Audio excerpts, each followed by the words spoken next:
The smell of lemon polish and disinfectant was the constant companion of Sarah's life. For 15 years, she'd supported herself and her daughter Lily by cleaning houses. It wasn't the life she'd planned, not the crisp white uniform of a nurse she'd once dreamed of wearing, but it was an honest living, earned with sweat and aching muscles. It offered the flexibility she needed to be there for Lily, picking her up from school, helping with homework, and never missing a single school play or parent-teacher conference. Her clients were scattered throughout the nicer parts of town, mostly busy professionals who were rarely home when she arrived, leaving a key under a mat or in a lockbox. Their tidy, impersonal homes were just spaces to be made spotless, anonymous backgrounds to her own quiet, hard-working life. Sarah had been young, just 20, when she met Mark. He was older, charming, with a careless confidence that seemed incredibly exciting to a girl still finding her way. Their romance was a brief, fiery comet across the sky of her life. When she told him she was pregnant, his reaction was swift and brutal: denial, anger, and then silence. He simply vanished, leaving Sarah alone with the overwhelming reality of motherhood. Her own parents, bless their hearts, had been a mix of disappointment and unwavering support. "You made your bed, Sarah," her father Thomas had said, his voice gruff but his eyes soft. "But we'll help you make sure Lily has a good one to sleep in." Her mother, Anne, had been her rock, offering childcare, comfort, and the stern but loving reminder that raising Lily was Sarah's primary responsibility now. The nursing school acceptance letter, once pinned above her desk, was eventually taken down, folded carefully, and placed in a box in the attic, a dream deferred, maybe forever. So Sarah cleaned.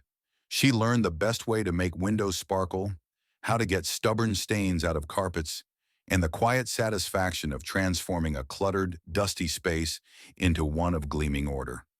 It was physically demanding work, leaving her drained by the end of the day, but knowing she was providing for Lily filled her with a quiet strength. Lily was her world, a bright, funny, compassionate child whose existence made every sacrifice worthwhile.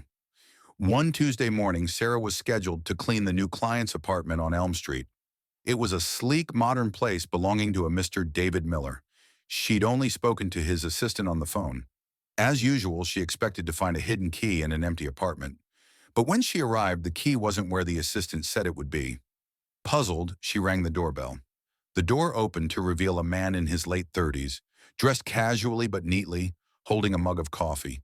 He had kind eyes and a warm, welcoming smile. "Sarah?" he asked, a note of pleasant surprise in his voice. "Hi, I'm David Miller. Sorry, I forgot to leave the key out. I'm working from home today." Sarah felt a flush of embarrassment. "Oh, Mr. Miller, I'm so sorry. I didn't expect anyone to be here. I I had to bring my daughter with me today. She woke up with a fever, and I couldn't leave her. I promise she won't be any trouble." David looked past her to where Lily stood clutching Sarah's leg, her small face pale and drawn. His smile softened. "Please call me David, and don't worry about a thing. It's perfectly fine. Poor little Sprout looks under the weather. Come in, both of you.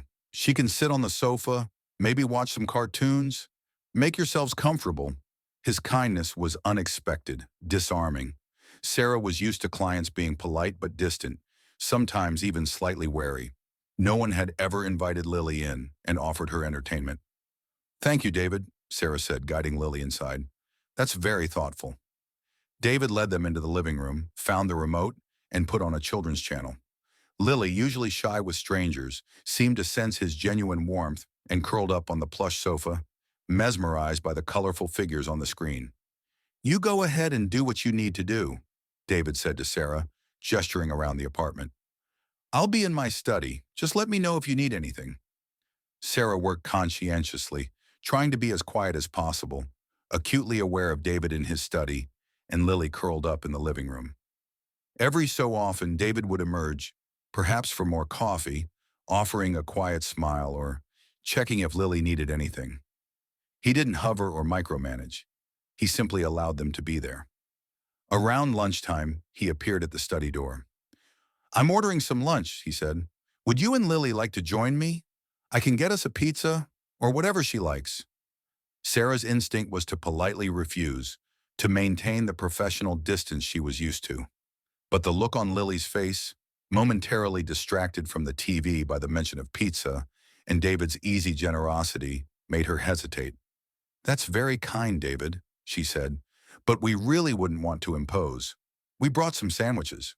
"Nonsense," he said firmly, but without pressure. "It's no trouble at all. It's a big pizza. More than enough for all of us. Please." Something in his gentle insistence chipped away at her reserve. It felt nice, normal, like being included. "Well," Sarah said, a small smile finally breaking through her worry, "if you're sure." They ate pizza together in the sunlit kitchen. David chatted easily, asking Lily about her favorite animals and Sarah about her day, never once making her feel like the help. He talked a little about his work as a lawyer, specializing in corporate law, and how much he disliked working from home because it felt less structured than the office. That day marked a shift. Sarah continued to clean David's apartment every 2 weeks, but their interactions became more frequent, more personal. Sometimes he was there, sometimes he wasn't. When he was, they'd chat while she worked. He learned about Lily, about Sarah's parents, about the challenges of being a single mother. Sarah learned about his demanding job, his love for old movies, and his wry sense of humor. He was easy to talk to, a good listener, and his genuine interest was like a balm on old wounds. One cleaning day, Sarah arrived to find a small, gaily wrapped package on the kitchen counter with a note attached. "For Lily. Hope she feels better soon. David." Inside was a beautiful hardcover children's book. Lily was thrilled. Seeing her daughter's face light up over a simple gift from someone who was essentially a stranger, but a kind stranger, brought a lump to Sarah's throat. It was a stark contrast to the father who had never sent a card, let alone a gift. Months passed. Their connection deepened into a warm, easy friendship. David was always respectful, never crossing professional boundaries, yet his warmth felt like a quiet invitation. One afternoon, while Sarah was polishing the dining table, David came out of his study looking slightly ruffled. "Sarah," he said, running a hand through his hair, "listen, I have a bit of an odd request." "Oh?" she asked, her curiosity piqued. "My 10-year college reunion is next weekend," he explained. "And, well, I promised I'd go. But the truth is, most of my old college friends, lovely as they are, never let me live down the fact that I was the perpetual bachelor. Always focused on my career, no serious relationships. They used to place bets on whether I'd show up married or with a pet rock." He gave a slightly embarrassed laugh. "It's silly, I know, but I dread the good-natured teasing." He paused, looking at her directly. "And I was thinking, it would be a lot less awkward if I didn't go alone. And honestly, going with you, it would be genuinely enjoyable. Would you, would you consider coming with me? As a friend, of course, maybe even pretend to be my date for the night? Just to deflect the inevitable questions?" Sarah was stunned. David asking her? To a college reunion? It felt surreal. She, the house cleaner, walking into a room full of successful lawyers and doctors on the arm of her client. It was unconventional, to say the least, but the thought of an evening out, dressed up, away from the routine, and in David's company was strangely appealing, and his reason was so endearingly human. I, I don't know, David," she stammered. "I'm not exactly reunion material." "Don't be ridiculous," he said gently. "You're wonderful. You're smart. You're kind. And you're the most resilient person I know. And you'd be doing me a huge favor. I can get a sitter for Lily, of course." The idea solidified. A night of pretending, an adventure, a chance to see David in a different light, and for him to see her not just in her cleaning clothes. "Okay," she said, a slow smile spreading across her face. "Okay, I'll do it. It sounds like fun." The night of the reunion felt like stepping into a movie. David had insisted on paying for her a simple, elegant dress, despite her protests. She hadn't dressed up like this in years. Her mother helped with her hair, saying how lovely she looked, bringing a bittersweet pang to Sarah's heart. When David picked her up, he looked genuinely impressed. "Sarah, you look absolutely beautiful," he said, his eyes full of admiration. At the venue, a swanky downtown hotel ballroom, David took her hand before they even stepped inside. Okay, he whispered with a mischievous grin. If we're doing this, we're doing it properly. You're Mrs. Miller for the night. His touch sent a ripple through her. It felt natural, warm, protective. Walking into the crowded room, she held her head high, David's hand a steady anchor in hers. His friends were exactly as he predicted, surprised, curious, and full of teasing questions. Miller, you old dog! You finally snagged one? And who is this lovely woman you've been hiding, David? Sarah smiled, played along, answering questions vaguely about how they met. Oh, it's a long story. While David beamed beside her, clearly enjoying their shared charade. As the evening wore on, the lines between pretending and reality began to blur. They laughed easily together, shared stories that weren't entirely fabricated, and moved through the crowd as a comfortable unit. David kept her close, his hand often resting on her back or finding hers. She felt seen, valued, and for the first time in years, simply happy in a romantic setting. The music was playing, and they were talking to one of David's former classmates when Sarah's blood ran cold. Across the room, walking towards them, was a face she hadn't seen in 15 years, a face that still haunted her occasional nightmares. Mark. He hadn't changed much. The same slicked-back hair, the same arrogant swagger. He saw David and his face broke into a grin. Then his eyes landed on Sarah. The grin faltered, replaced by a look of shock, then something ugly. He reached them. Dave, fancy seeing you here. Didn't expect you to show up. He clapped David on the shoulder, his eyes still fixed on Sarah. And look who you're with. Iris, what are you doing here? He used her old name from back then, a name she barely used anymore. Sarah felt David's hand tense in hers. It's Sarah, David corrected him calmly, stepping slightly in front of her.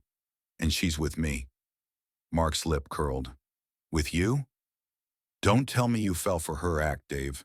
This one's a real piece of work. Had a kid young, looking for a meal ticket. Surprised she hasn't tried to pin some poor guy down for child support by now. Always looking for an angle. He laughed, a harsh, unpleasant sound. Looks like she finally managed to latch onto someone successful. The words were like a physical blow.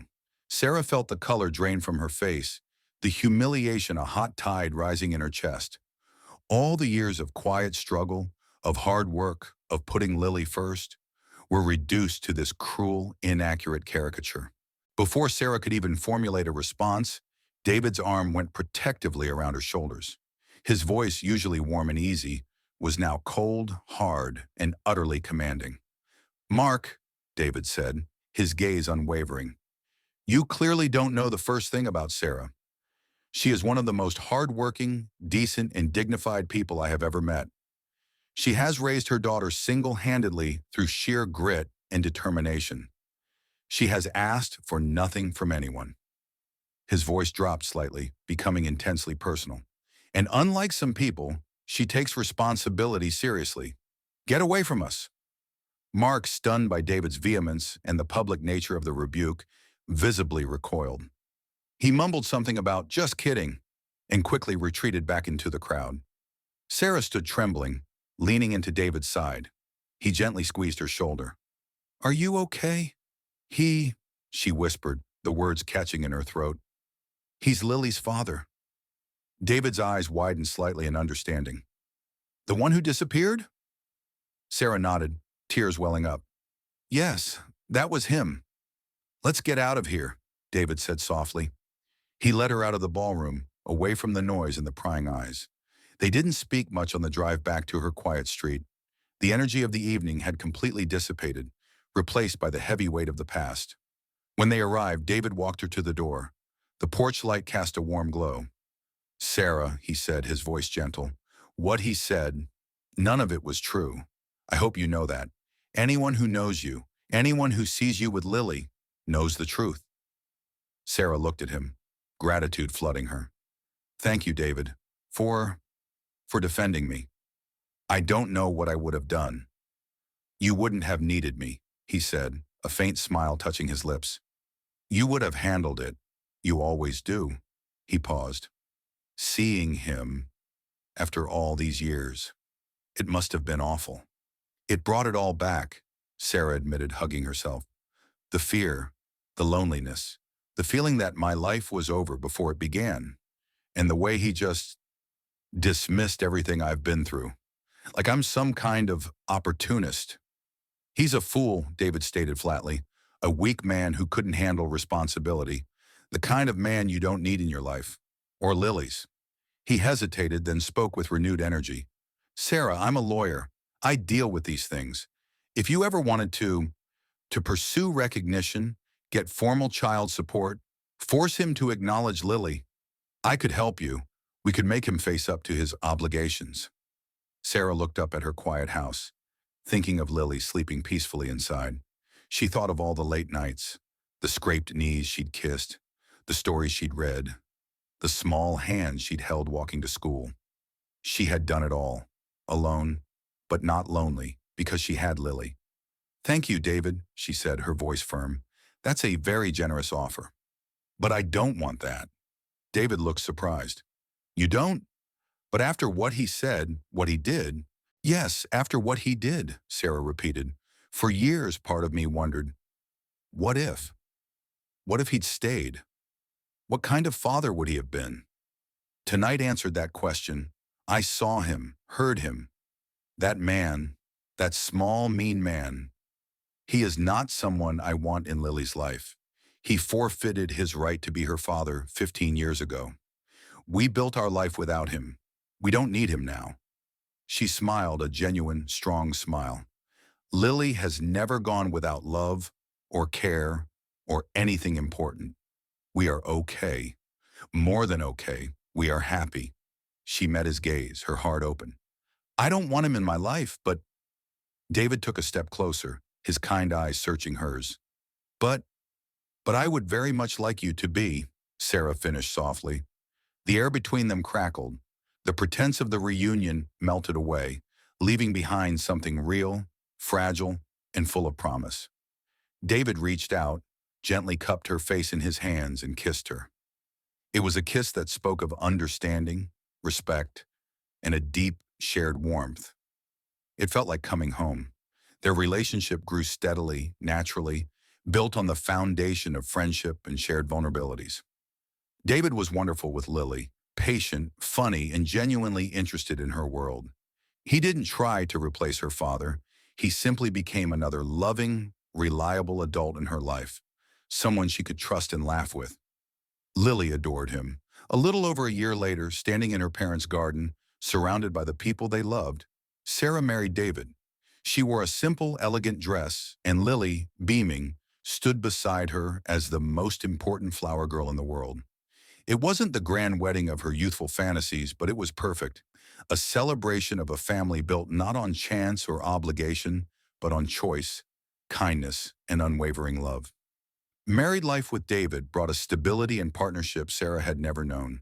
And with that stability came the unexpected resurgence of an old dream. David encouraged her to look into furthering her education. With his support, both emotional and practical, and the financial breathing room his presence provided, Sarah found she finally had the opportunity. She enrolled in a program to become a certified medical assistant, a path that felt both achievable and deeply fulfilling, bringing her closer to the healthcare field she'd longed to enter all those years ago. Balancing work, family, and study was challenging, but this time, she wasn't doing it alone. David was there, cheering her on, helping with Lily, reminding her of her strength. One afternoon, studying late at the kitchen table, now in the comfortable home she shared with David and Lily, Sarah looked up at a photo on the fridge, Lily's latest school picture, next to a candid shot of David laughing as Lily tried to tie his tie. She smiled, a deep, contented smile. Life had thrown her curveballs, taken her down unexpected paths, and shown her the worst of casual cruelty. But it had also led her to this place, to this quiet happiness, to a love that felt earned and true, and to the chance, finally, to reach for that long-ago dream. Mark's ghost no longer held any power. Her future, their future, was bright with the promise of lemon polish, laughter, and the quiet satisfaction of a life well lived, built piece by painstaking, beautiful piece.